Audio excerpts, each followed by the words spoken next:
Hello and welcome to Never on the Backfoot. A very good morning to you. In today's weekly live show, we will discuss the blockbuster matches that have happened so far in the ICC Men's ODI World Cup with our very distinguished panel here. Now we have three ardent cricket fans joining. We have Aryan, Hari Prasad, and Rishabh. A warm welcome to our panelists, and thank you so much for joining us today.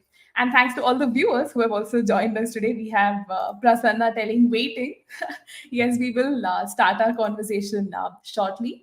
Now, to all the viewers who have joined us, please share in your thoughts, comments, insights in our chat box, and we will make sure to bring it up in our conversation. Now, to give some context to our discussion, we will be focusing on the matches from 8th October till yesterday's India versus Pakistan match. So we have a lot of interesting, topics to touch upon. So without further ado, let's kickstart our discussion. Now, match five, Australia versus India. Obviously, this was India's first match, so there was so many expectations riding. That it will be a very interesting competition. We'll see some high totals, but India managed to win this match, restricting Australia to a very low total. So let's start off with Hari Prasad. What are your initial thoughts on this game? And did you feel it was one-sided somewhere?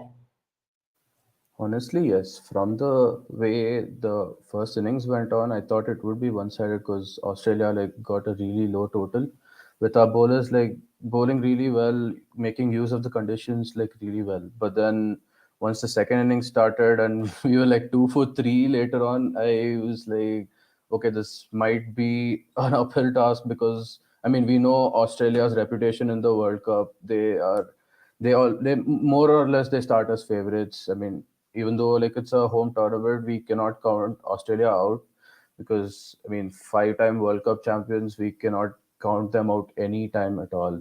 But I mean, I think Virat and KL stabilized the innings really well and saw us through the line. And yes, I mean, it was a sigh of relief after KL hit that. I mean, so-called six. I mean, he tried for a four, and but then it went for a six in the end. But yeah, I mean, it was a sigh of relief as we crossed the finishing line. Of course, I mean, this was one match we were looking forward to, and seeing India win so comfortably was certainly great signs. So, Aryan, who impressed you the most from the game, and any standout moments? I think the spinners really impressed because that was the only thing we were expecting in Chennai. Once we were asked to bowl, I think it was a really good decision that went in our favor. I mean, Pat Cummins uh, chose to bat, and the way we stranglehold on them. And one standout moment is, as Hari Prasad said, KL Rahul did not realize his own powers.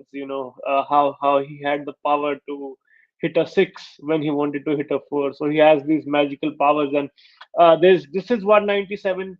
Sorry, not as in one innings of 97 that I think we will forget in the times to come, which we shouldn't. And there was one innings of a 97 runs which we forgot, which came in 2011. I'm sure everybody's aware of which innings I'm talking about.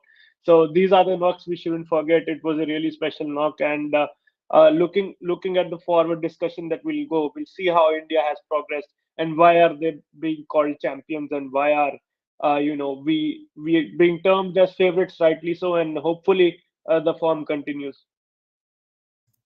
Absolutely. I mean, this was the perfect start that India wanted in this tournament. And Australia also had a very tricky game, right? Getting dismissed for less and then, just getting completely annihilated by India. So, again, and because Rishabh is not here, I'll direct this question to Hari Prasad. What do you think did not work well for Australia in this game? I mean, it gives them a lot of learnings, right, going ahead. Hari Prasad, I think you're on mute. Yeah, sorry for that. So basically, what I felt was in the first innings, apart from the partnership between Warner and Smith, I don't think they built on any of their partnerships, which kind of costed them a lot because I mean we know the guys like Manas and Maxwell are really good players to spin, and which would have helped them out because playing on chip up. So I feel they should have capitalized on their partnerships more, and that kind of costed them a lot. So because even despite of the 2-4-3 that they reduced India to, the low target did not really help their cause, and we saw like Virat and KL see us through the finishing line. So I feel like their lack of partnerships costed them a lot in the game. Absolutely. I mean, there are a lot of areas that they would, want to look into going ahead. Aryan, do you have something to add? To this, no, I think I was doing a few shows before this tournament started, and as far as Australia is concerned, you cannot have Steve Smith and Manus Labuschagne playing at 3 and 4. I'm sorry to say that, but those are same type of a players, and you need an enforcer in those middle overs. Uh, I mean, Smith, we have seen how Australia have gone in this tournament. There's no hiding from the fact that their batting is not clicking, and Manus Labuschagne, although he's a good player, I think one player that went out of the side, Travis Head, has completely disarrayed their plans, and now they are looking for answers all over. Same with Pakistan, same with Sri Lanka. I mean, no Naseem Shah, no Hasaranga, and then they are all over the place. So this shows that how one injury can basically disrupt your plans. So I think Australia is a champion team. They can do 6 and 7. I'm not saying they can't, but as far as the game was concerned, perfect. It was a spectacle for the crowd, and India from that game, I think they stamped their authority on the tournament. Absolutely. Yeah, that really did set the context, will set the context for the remainder of their campaign as well. And let's focus on our next match right now. This is Netherlands versus New Zealand. So New Zealand is obviously coming into this match with a lot of confidence, having defeated England in that first game. So, Hari Prasad, let's start with you on this one. What were your thoughts on this match? And somewhere, did you feel Netherlands would give a tougher competition to New Zealand? Yeah, so like I think the opening partnership between Conway and Young, I mean, it kind of dented their hopes. I felt because even after Conway falling to 32, Ravindra came and Young and Ravindra like really put a good partnership against the Netherlands bowlers, and I felt like they were kind of clueless trying to take the wickets out. And again, after Young and Ravindra, there was Mitchell and Latham. Even they like basically had a stitched a good partnership between them, and in a huge total kind of didn't really help their cause. And then we saw Mitchell Startner coming and taking a fifer against the Netherlands batters. So like I felt like they were kind of clueless trying to like figuring out the New Zealand bowlers as well, and like not only their batting but then even like in their batting innings I felt like think they're probably taking too much pressure since it's like they're the only associate nation in the World Cup, and that might be like hindering their like performances. So yeah, that's what I felt. Right. And Aryan, who do you think, impressed you the most in that game and any standout moments? For me, it definitely had to be Mitch Santner, right? Water performance. So any standout moments for you? I think Rachin Ravindra was one because after the fall of Conway and not Williamson not being there, for him to be this consistent as in his first World Cup, he's showing good signs. So that's good for New Zealand that he's coming through. And Netherlands, not to forget, they bowled the first 3 overs. They were maidens, and obviously their spinner Aryan Dutt. I mean, Aryans do really well. Aryan Dutt is a good off spinner. They showed the spirit. I mean, to be honest, Pakistan game they had them in strife at one moment. Their fielding and bowling is good. The only concern is their batting, but it's not about the results for Netherlands in this tournament. It's about playing the big teams, taking that experience back with them, and uh, you know carrying forward in the qualifiers, whichever tournament they do. Like for example, Canada just qualified for the ICC T20 World Cup, which is scheduled for the next year. So that is something Netherlands can take inspiration from, and it's about gaining this experience and taking it forward. I don't think they'll make the semis, but this experience will hold them in good stead playing the big teams. Absolutely. And now we have Rishabh also joining us. So, Rishabh, to just set the context, we are talking about the New Zealand versus the Netherlands match. And Netherlands is obviously coming into this World Cup on the back of their really good performances in the ICC qualifier, right? But so far in the World Cup, they've had very lukewarm performances. In the game versus Pakistan, we thought there could be something, but it didn't really work out. In this New Zealand match as well, they couldn't quite get their mojo going.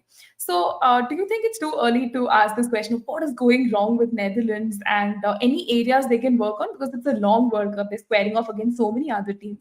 So, what are your thoughts on how Netherlands can improve the game?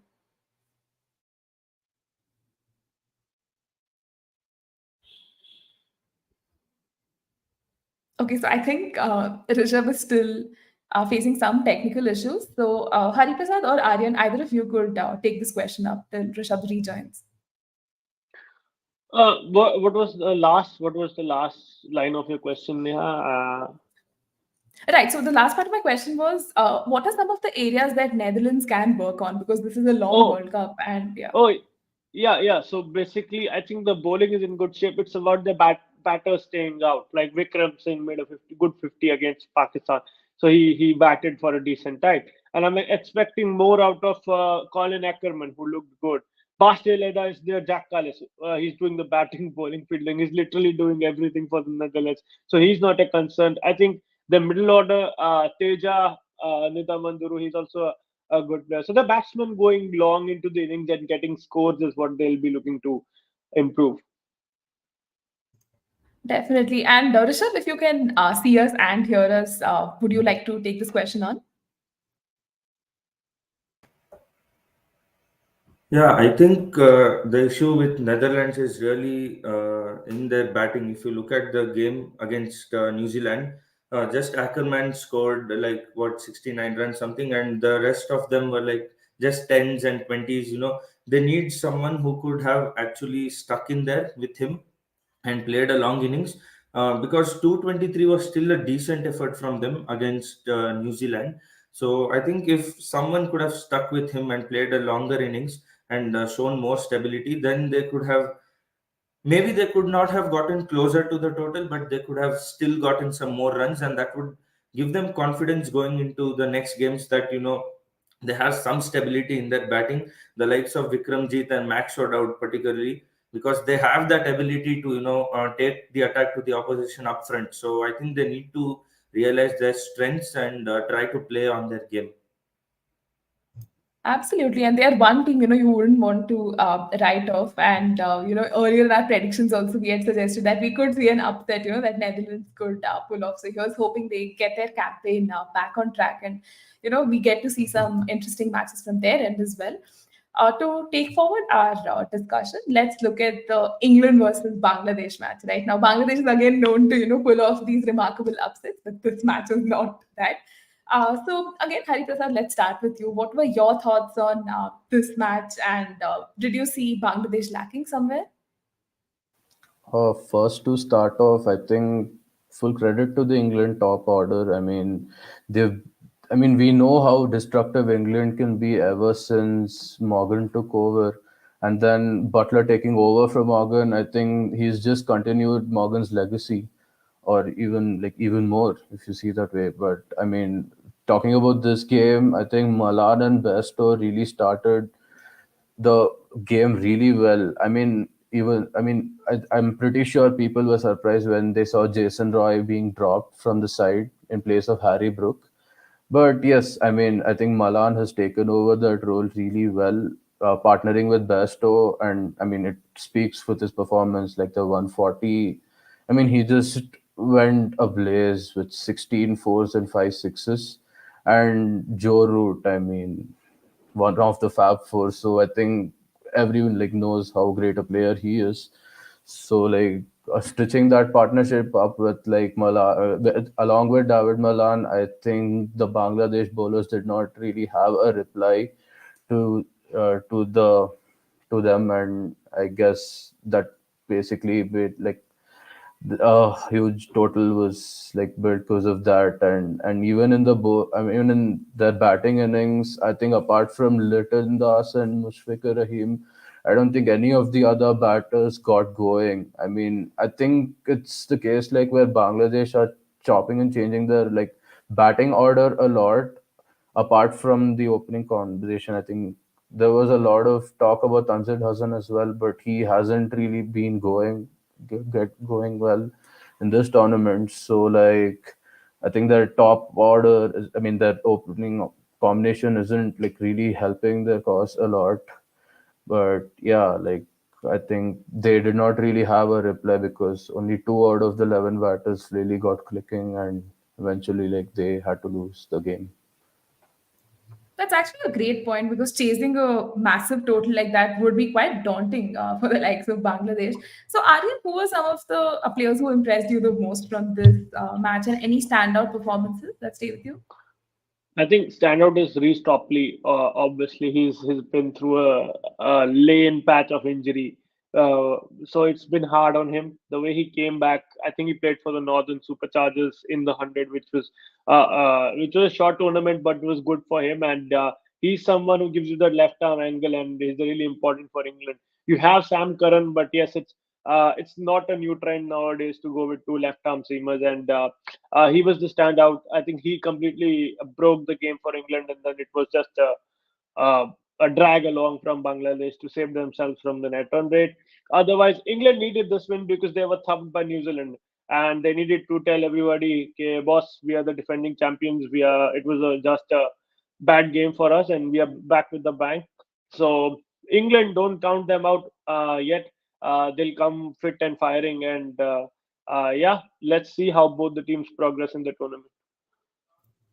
Absolutely, that's a great point. And Rishabh, coming to you now, chasing a big total is definitely not going to be easy. But the way Bangladesh folded was not very spectacular to see, right? I mean, they had the likes of Mushfiqur Rahim, Muhammadullah, all in the middle order, and these are known, reputed names. So at some point, did you feel it was like a one-sided contest, and like Bangladesh was out after their dismissal, and areas they can work on going ahead? I mean, if you look at Reece Topley's opening spell, like Aryan mentioned, when you have such a big total 360 plus and you reduce your opponents down to 20, 30 odd for three right at the top, I think you've certainly put them on the back foot there. And that is where Bangladesh actually really lost the game, because when you're chasing such a big total, the foundation has to be right. Those first 10, 20 overs, you need a good partnership there at the top that can set the tone for the chase, right? That didn't happen for them.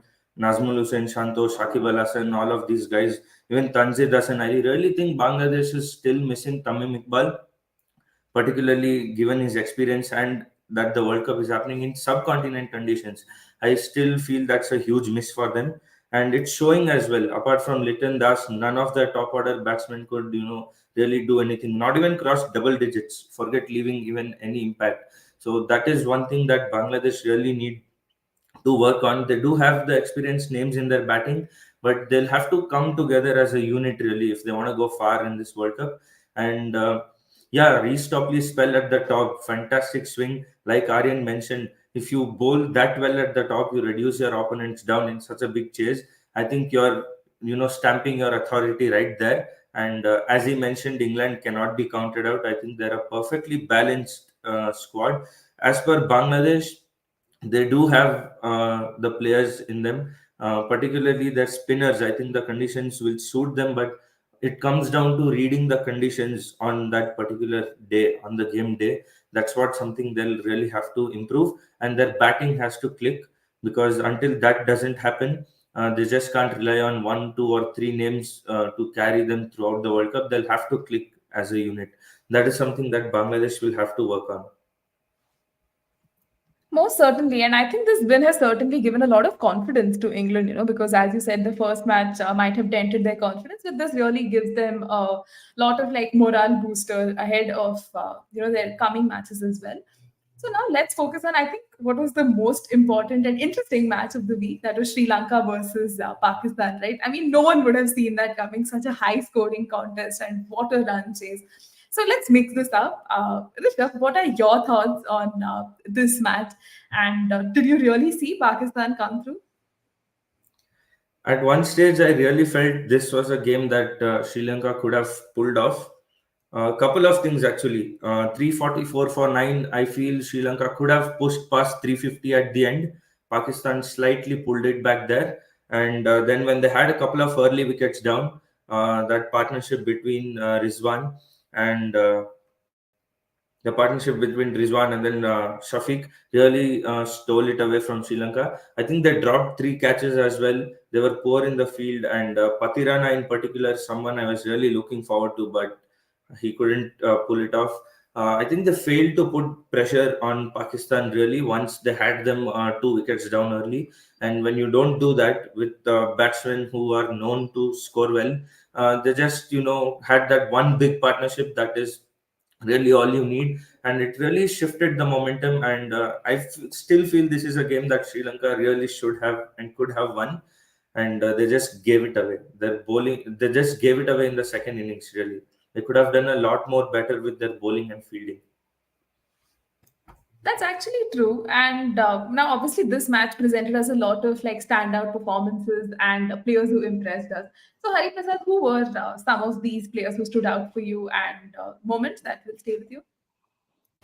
Quite a lot, actually, like you mentioned. But I think before the tournament started, I had eyes on Sadira Vikrama, because I mean he actually, I felt like he came out of nowhere and started making an impact in the Sri Lankan lineup, because I mean their middle order was kind of fragile.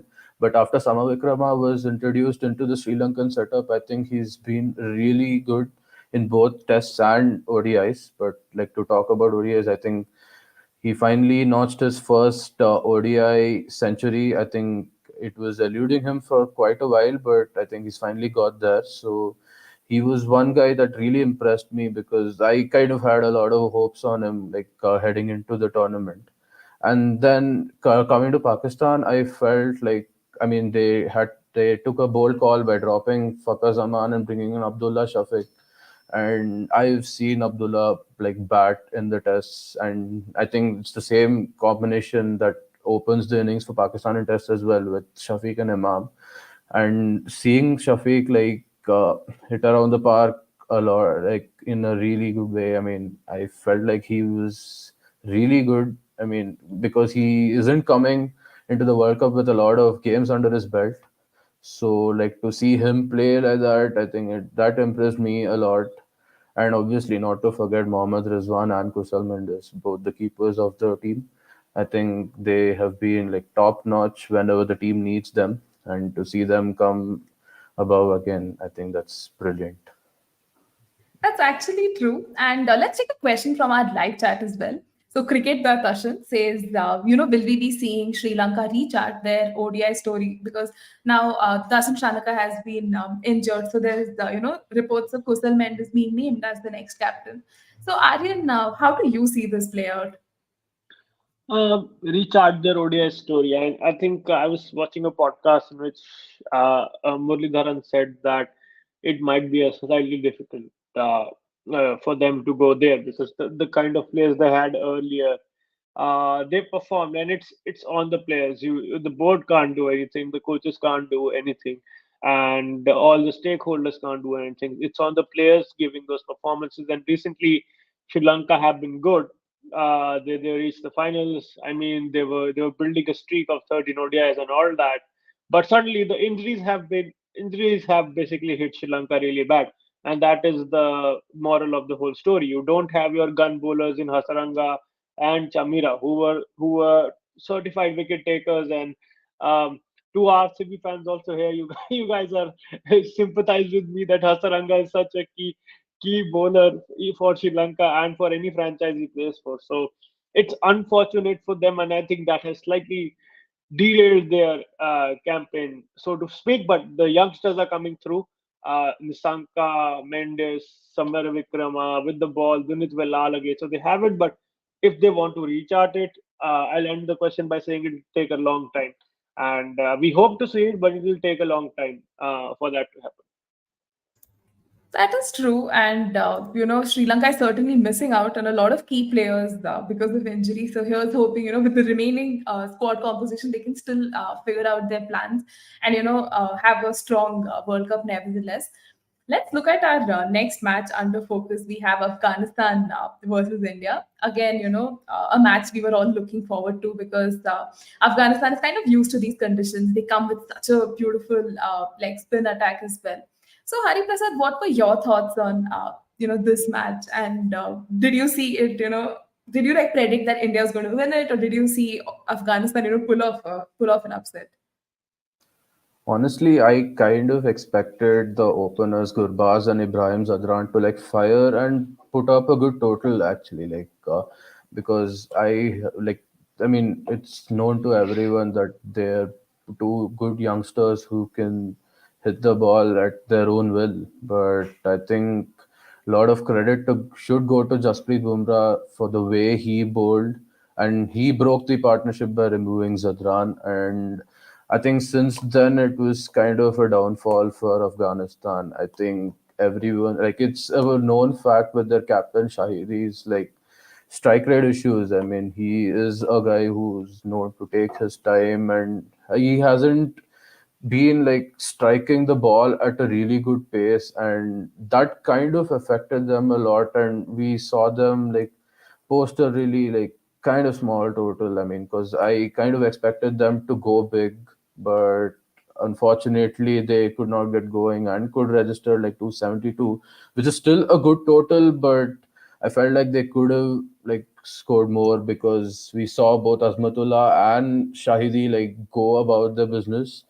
But I felt like they could have like probably hit in a better pace. I think they did accelerate later, but they did have like phases where they were playing really slow, and so that kind of helped. But full credit to Bumrah over here. I mean, even in that belter of a pitch, he went for less than four and over, and not a lot of talk about that because of Rohit's 100. But I felt like Bumrah really stood out the game, and he got us back into the game, and yeah. Certainly, this win again put India in good stead.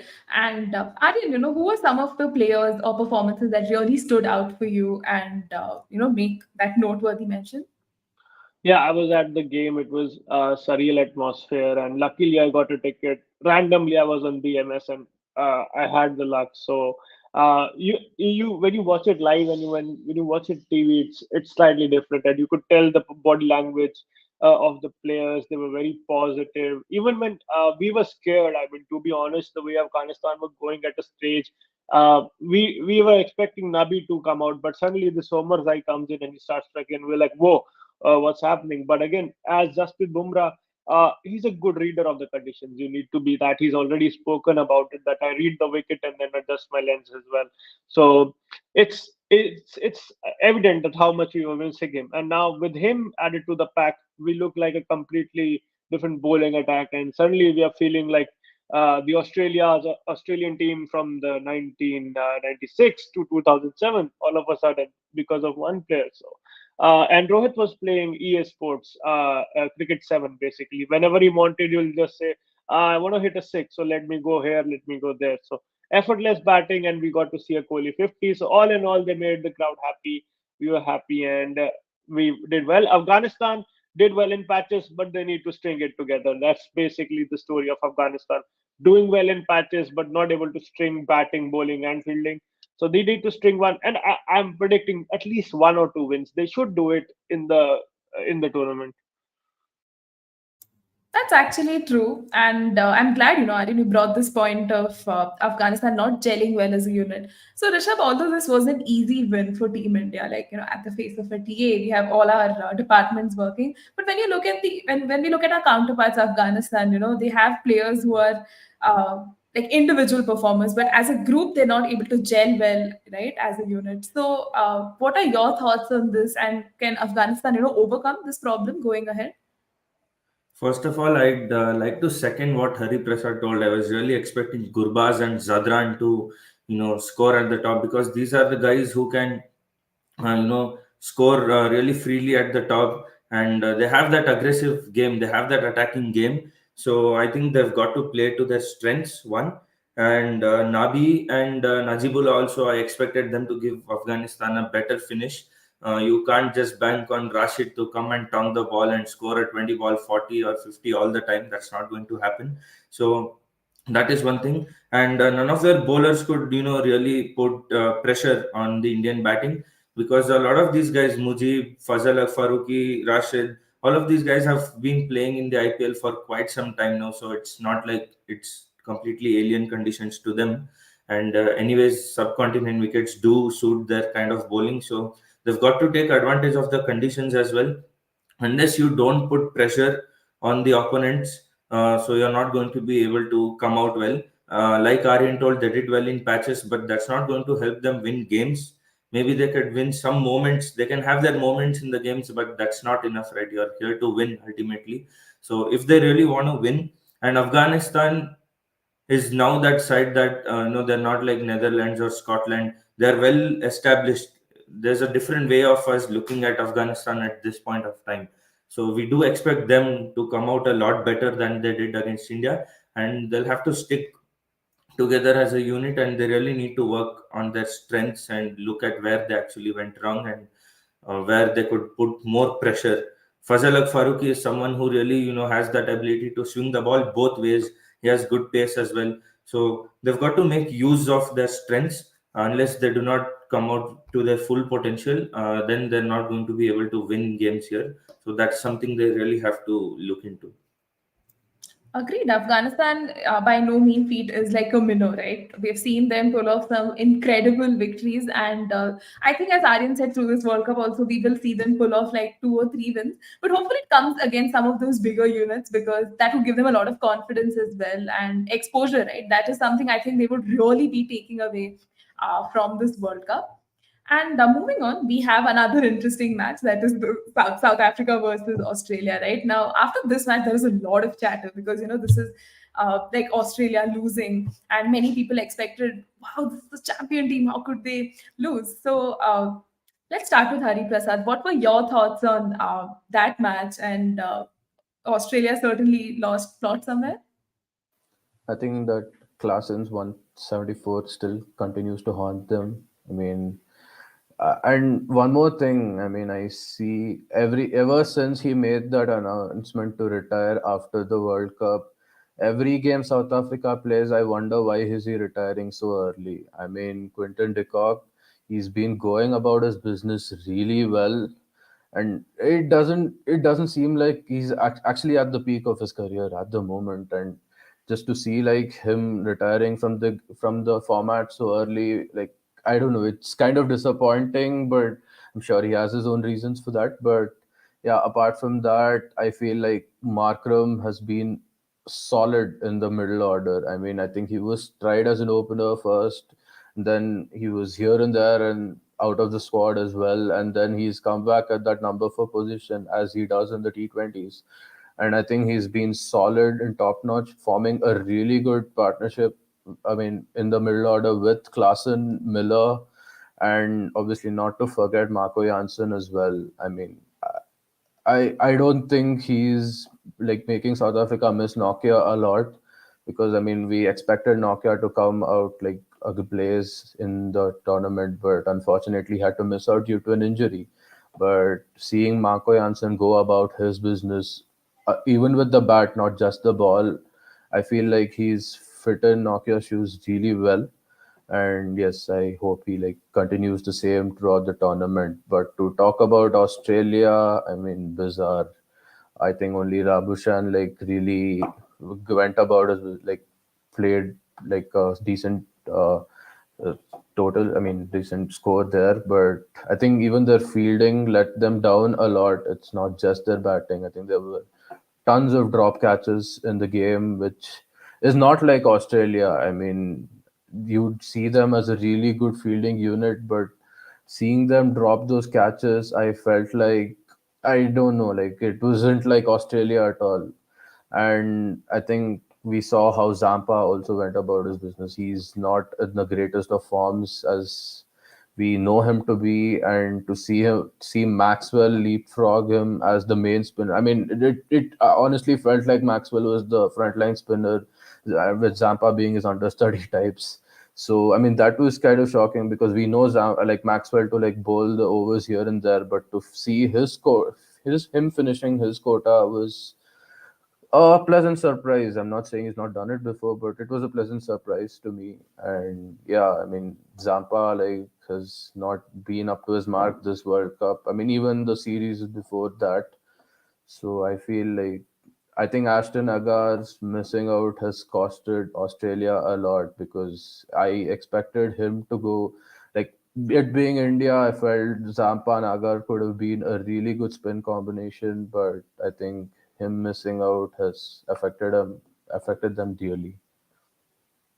I think Hari Prasad has given us quite a comprehensive overview of things that really didn't work for Australia. And let's take this a quick question in the live chat as well. So Australia's downfall is mostly because of the middle and the lower middle orders, repeated failures, and even the spin attack frailties that we've been discussing, which has also hampered Sri Lanka and Pakistan. So Aryan, what are your thoughts on this? Like these continued weaknesses will haunt Australia going ahead as well this World Cup? I think so. The thing is that they're getting starts and not going big. Smith got a 40 odd, Warner got a 30 odd. Mitchell Mars is all of a sudden not firing. Labuschagne got a start. So they're not going on to get big scores, and this is a deflated Australian team. Pat Cummins coming into this World Cup with three ODIs behind him as a captain also is a factor. The injuries are multiple, and uh, sometimes when the champion teams fall like this, you tend to read too much into it, and I think we are doing that at the moment. But we shouldn't forget that they can come back, strike back anytime. England lost three on a trot in the last World Cup, and they had to win last 2 or 3 games, and they were crowned champions. So sometimes it's not about the start in any of the tournaments. It's not about how you started. It's always about how you finish, and that will be the most important thing going ahead for Australia. As far as South Africa is concerned, they look a complete unit, but again, the problem will come when they if they reach the knockouts. Then what do they do? Same for India, same for South Africa. We can praise them all along, but when the tournament actually starts, but last point, the most impressive thing about South Africa is their bowling attack. Well-rounded attack. You've got three spinners if you want to use them. You've got complete pacers. So far, so good for South Africa. Right. Actually, that was going to be my next question to Rishabh as well. Now South Africa seems to have ticked the box with 2 out of 2 wins. They look like such a great side. Quinton de Kock scoring centuries. The middle order is firing. The bowling looks great in spite of missing certain people. So, how would you assess South Africa's performance so far? And do you see them keep the momentum going ahead as well? I think it's a confidence game really with South Africa. The comeback that they had against Australia in that series before the World Cup, the way they lifted themselves to win 3 games on the trot and win the series from being 2-0 down. I think that's really given their morale a big boost, and especially the timing of that right before the World Cup is something that has worked really well in their favor. If you look at their batting, De Kock, Markram, Van der Dussen, Bauma, Markram, Klaasen, all of these guys have been firing well as a unit. Like Hari Prasad and Aryan have mentioned, a well-rounded attack. Even if you look at their bowling that way, they have three spinners, they have their pacers, so it's not like they're missing Norkia.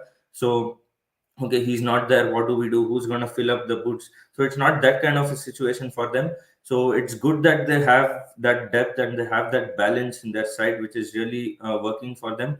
I really feel they are we often talk about New Zealand and these kind of teams being those dark horses kind of thing, but I am really looking at South Africa that way in this World Cup. They're looking like a totally different unit, especially the first 2 games that they've played. But again, it's going to be important for them to keep up that consistency. If they can maintain this throughout, then they could definitely be one team whom we could see in the top four. I've told this before as well, so won't be a surprise if South Africa really end up making the top four the way they're going at the moment.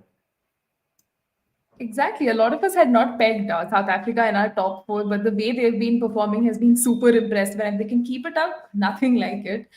And on the same line, I thought let's carry on our discussion with match 11. That was New Zealand versus Bangladesh, right? Now, again, New Zealand registered a comprehensive victory in this match. And the only unfortunate thing was, Kane Williamson's injury. But New Zealand seems to have found a way around that. You have Tom Latham coming in as captain. So, Hari Prasad, let's start with you. What were your thoughts on that match and easy win for New Zealand?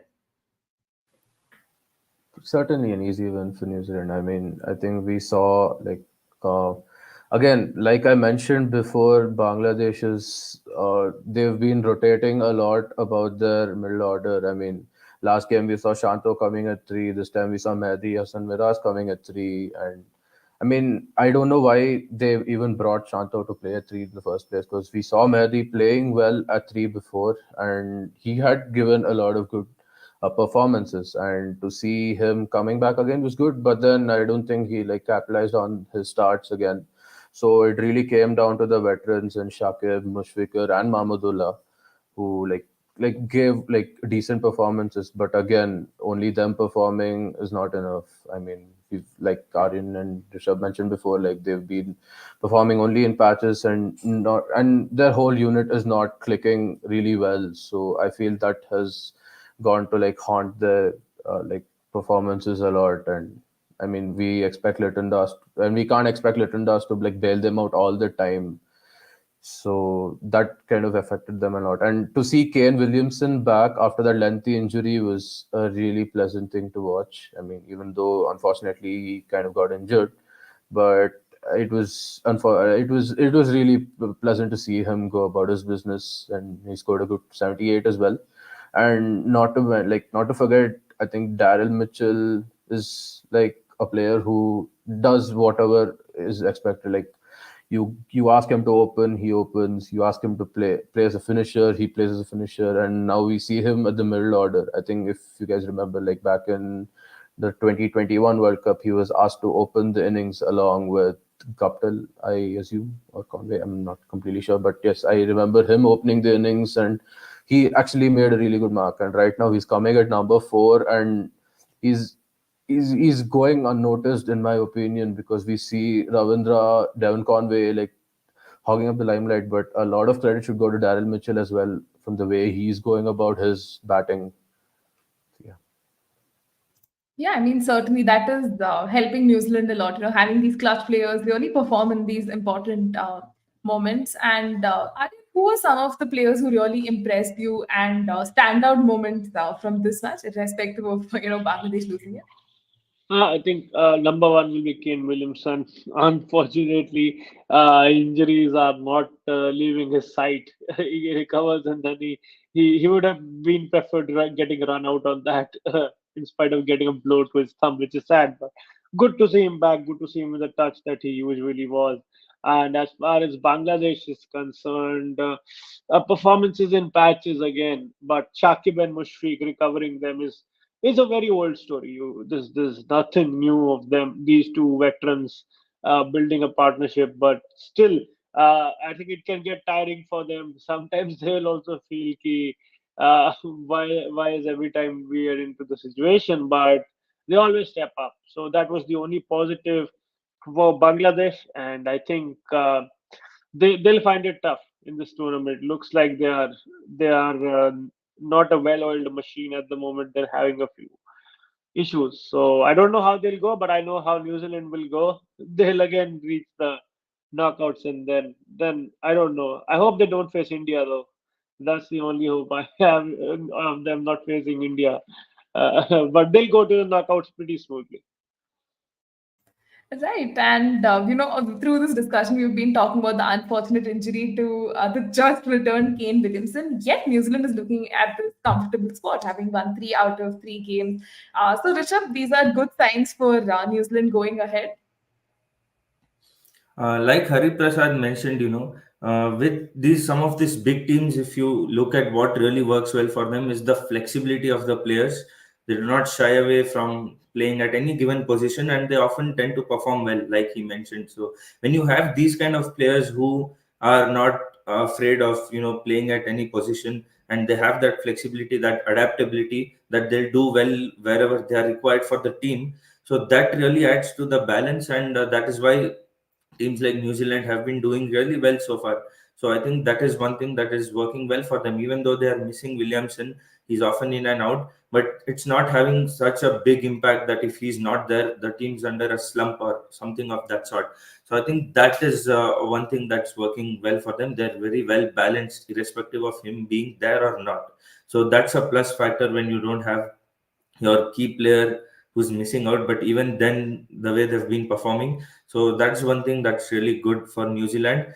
Coming to Bangladesh, inconsistency, I would like to say again, Litin Das, the previous game he scored, this game he was gone for a duck. Mushfiqur was the only one who scored 50s in both the games. So inconsistency is something that is hitting Bangladesh really. And if you look at the bowling, they played five bowlers in this game, three pacers and two spinners. So, and apart from the pacers did pretty well, but the spinners weren't able to put that much of an impact. So, one thing that Bangladesh will have to look in here is when the bowling is not able to put that much pressure, or some of them are not being effective enough, who do you have as an option to bring in that sixth bowler? They just played with five bowlers, and just playing with five bowlers, especially in these kind of conditions, may not work out for you always. You need to have that, at least that sixth bowling option, that if someone is not going well or is not able to put that much of an impact, then who else do you bring in to shuffle it or mix it up a bit? I think Bangladesh have to figure that out, because you cannot rely on five men bowling attack unless it's really coming off well or it's really firing well. But otherwise, you can't. You need to have that sixth or seventh, bowling option, which is, I feel, something they lacked in this game, because they couldn't put pressure on New Zealand at all. Really, relatively easy win, like Hari Prasad mentioned. So I think that is something Bangladesh have to also figure out, apart from the batting woes that they're going through. Yeah, I think rightly pointed out, consistency has been a big concern for Bangladesh, and they will have to address it, with more players stepping up to the front and actually delivering when the team needs them the most. And now let's move on to our next most important match of the week, that is India versus Pakistan, right? The hype for the match is unreal. I mean, just look at everything, right? The pre-show, the kind of performances that happened before the match, in general, the hype also, right? Because this is an ODI World Cup, and Pakistan has never defeated India in this format. So again, let's start with Aryan on this one. What were your thoughts on the match? And were you expecting again an easy India win, or did you think Pakistan would bring in the form of the two matches so far in this World Cup onto this one? Not this easy. I mean, this was a literal no contest, and I think it's kind of embarrassing for Pakistan. I mean, you at least the way you got a reputation, you should put up a show. But India completely dominant, and as I said, we are looking like the Aussies from the '96 to 2007, which is unbeatable at the moment. I don't want to put us on a pedestal right now, but what we have in front of us, we can only talk about that. And the thing is that Rohit Sharma is leading from the front in captaincy, and yeah. To all those, including a few of us who was, teasing him for his IPL captaincy, yeah, we are seeing the way he leads the side. He rang his bowling changes really well, and Pakistan and Nasir Hussain. Just I've been saying Nasir Hussain said a line which will be in my mind forever, that only Pakistan could manufacture such a collapse. And that was so appropriate. And I was like, he's bang on, because no one else can do this. 155 for two, and then 191 all out. It was typical Pakistan. And then with the ball, Pakistan, were missing Naseem Shah. It was clear. And Rohit Sharma, he said, well, we need to go back a bit early. So he did well. Shubman Gill was a huge point for India. I think he looked crisp, and the shot that he got out on also, it was came like a flying off the bat. Unfortunately, Shadab got it. But India is looking unstoppable. The only challenge I see for us is England at the moment. If anyone could really push us to the brink, is England or New Zealand. Otherwise, I think again, the same thing with South Africa. We'll reach the knockouts, but after that, I can't really say what will happen. So hopefully, we keep the momentum going. Let's go game by game and not look too far ahead of ourselves. Good win, though. Fair enough. I mean, home World Cup certainly brings in a lot of pressure, and so far India has, stuck to the template and given those memorable performances. Let's also take this interesting comment given by Cricket That Ashar in our live chat, right? So there were a lot of ex-Pakistani cricketers and so-called YouTube experts who are in a mood to give a bashing apparently. And also yesterday we saw how the Ahmedabad crowd's behavior were being pretty bad according to them. So Rishabh, let's direct this question to you. Somewhere do you think Pakistan was overawed by the situation? Because if you saw Ahmedabad Stadium yesterday, it was blue. There was not a single patch of like green or anywhere, right? So do you think Pakistan was just like very overwhelmed with the entire situation? This was entirely new to them and it felt alien to some extent? I mean, ideally, it shouldn't affect you what's happening in the crowd. But then, if you're playing in such a big stadium, Ahmedabad, it's jam packed, India, India, India everywhere. I think somewhere that does tend to play on the back of their minds. But again, like I told, as professional cricketers, they shouldn't let that really affect their performance as such. And with Pakistan, every game you always see a different Pakistan. That is their problem. The last game record World Cup chase, they looked so good with the batting, and this game 155 for 2 to 191 all out. With Nasir Hussain, even Dinesh Karthik mentioned on her Pakistan doing Pakistan things. So they are, they even unexpectedly do the expected things. That is the fun, sad part about Pakistan, really. So Pakistan really, they've got to lift themselves up with the bowling as well. I've spoken about this before. If Shaheen Afridi, when the ball is swinging at the front, he does not leave an impact, then he really seems ineffective in the later part. Apart from when the ball is new and swinging, so and pace is pace again does not work all the time, like we did see yesterday. Rohit effortlessly bashing them, that gift and that ability that he has is really commendable. He makes it look so easy and so clean. And I would also like to second what Aryan told. The bowling changes that he made were actually phenomenal yesterday. He did not let Pakistan really settle or get acclimatized to spinners bowling from both the ends. Called Siraj at one end, then he again called Bumrah at one end. And the captain instinct, when he saw the wickets are falling down, he called Bumrah back to just go for the kill. I think that was something that really speaks about his captaincy that we have to appreciate. So these are the things that, this is what again makes big teams big. They know how to capitalize the situations when they are on front. So if you cannot do that, then it becomes a problem. So that was something which is really that we have to watch out from yesterday's game. Agreed. I mean, a lot of things working really well for India and like underrated captaincy by Rohit Sharma, through this tournament so far as well. So now, Hari Prasad, obviously, India is in a comfortable position, right? 3 out of 3 wins, and you've almost got the playing 11 nail. So, do you think India can sustain this momentum and keep going at it without much hassle? Because India, like RCB, starts off well, but somewhere the campaign, tapers off, or we just lose it in the knockouts. So, do you think this can be that change we can see? Honestly, New Zealand and England, like as Marian mentioned, can be a really big threat to India, especially with the fact that New Zealand is playing India at Dharamshala, which is known to be a pacer's paradise. So I feel like New Zealand would be a very tough contest to play, and I'm not going to rule South Africa out either, because with the form they are in that Aiden Gardens, I feel even they could be a really big threat to India.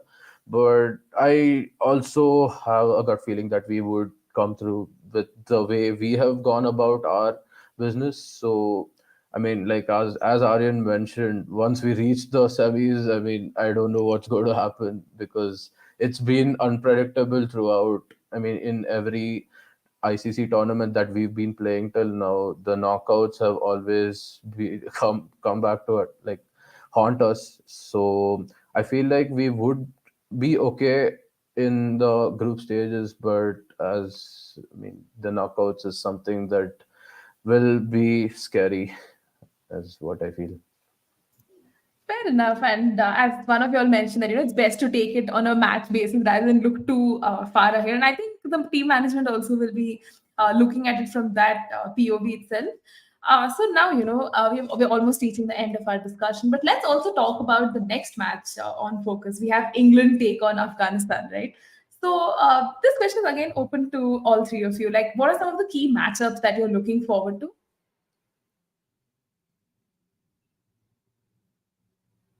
Either of y'all can go for this. Oh, I can start. It's basically Rashid Khan versus 11 batsmen and 11 players of England because all of them literally bat. And if someone can stop him in that bowling lineup, it's Rashid Khan. They have, with all due respect to all the players, all the bowlers of Afghanistan, I don't see anybody stopping them, especially on a Delhi track, which is technically become Bangalore, where you just hit the ball and it flies off the bat. 700 runs in the Sri Lanka South Africa game, plus those 400 odd runs. It's already been 1,300 runs in 2 games, which is crazy. And I've already talked to a few Delhi Capitals fans saying that why can't we get these sort of wickets in the IPL for our team? So Delhi has completely changed its nature. It was a turning dust ball which batsmen hated, and now suddenly it's become a place which they love and bowlers hate. So that's been a complete 360-degree turnaround for the ground. As far as today is concerned, England will be looking to pip to the fourth spot or even more, and this is a good chance to boost their NRR as well. So I wish Afghanistan the best, but I see England, playing the England way, and it will be painful to watch for Afghanistan, but it will be fun to watch for us. We always love England playing because they have literally revolutionized the white ball cricket. So looking forward to England how they go about it today. Fair enough. And Hari Prasad and Rishabh, you can take it over.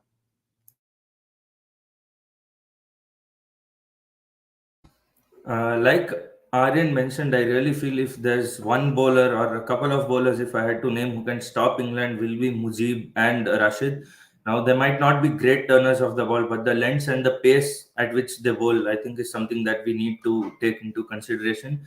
Because, like he told, England are going to play the England way. They're going to come out all guns blazing, no doubt. So, if Afghanistan's bowling does not come together as a unit to be able to stop them, I think again we could see a run feast from England side, and they're just going to walk away with the game, which I'm expecting them to. But if Afghanistan have to put up a fight, their bowling has to come well, particularly Rashid and Mujib, if they have to stop England. Otherwise, it's pretty much going to be what a lot of us are expecting it to be like. Yeah, so what I'd like to add, like two things which come to my mind, like since it's a Delhi wicket, which is known to be a belter of wicket ever since the World Cup started, as Aryan mentioned. So I still like back on the Afghanistan openers to like give a good start because the conditions will favor them a lot this time. So I mean, and I feel like they have a point to prove. And also not to forget, like both Aryan and Rishabh mentioned, Rashid Khan will be lethal for that bowling attack of Afghanistan, and he has a really big point to prove. As I mean, everyone would remember the way Morgan took him to the cleaners last World Cup. That would, I mean, he would want to erase all of those memories and make a really big mark in today's game. So I am really looking forward to the way Rashid Khan and the Afghanistan openers go about their way today. Absolutely. And I think we're certainly going to see a very interesting encounter. And through the week as well, we have so many exciting matches lined up that really makes this World Cup special. So let's, keep our eyes peeled for that. And that does conclude our discussion. I'd like to take this opportunity to thank all our panelists, for amazing us with your remarkable insights and, the way you share your observations was really nice. And you added a lot of value to our conversation. And I'd also like to thank our viewers who, shared in some really interesting comments in our live chat as well. And this really helped us, build our conversation even more. And we hope you had something to take away as well. We look forward to seeing you in our future shows as well. And we will be doing a live show every Sunday at 11 a.m. with, cricket fans like you. So make sure to follow and subscribe to Never on the Back Foot on Instagram, X, and even YouTube. We also have an audio podcast on Spotify, just saying. So please do check that out as well. So for now, thank you and bye for now.